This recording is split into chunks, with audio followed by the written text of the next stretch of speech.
Hello, this is John Kenrick of musicals101.com. I've just been reading the reviews for Rocky, which opened on Broadway yesterday. Wow, what a rough go they had with the critics. The New York Times went so far as to say there were only 16 good minutes in the show, and that's the fight sequence that comes 2 hours and 10 minutes into it. One of my friends on Facebook said, you got to feel sorry for the people involved. Well, as someone who's worked on my share of Broadway hits and flops, I know what it's like when you're part of a success. I know what it's like when you're part of a show that the critics have just beheaded.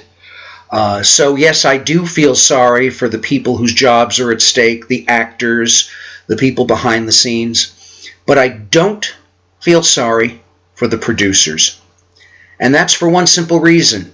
Rocky was ashamed of itself.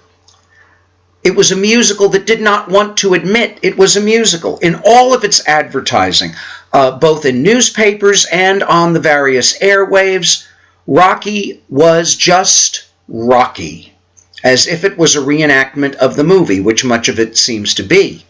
And what music did they use to publicize the show? The theme song of the original film. That's perfectly acceptable. But when you've gone to the trouble of having acclaimed songwriters like Ahrens and Flaherty turn out a score, the creators of Ragtime, Once on This Island, and other noteworthy Broadway shows, you really should be doing something with their music as part of your publicity, unless, of course, you're ashamed of something.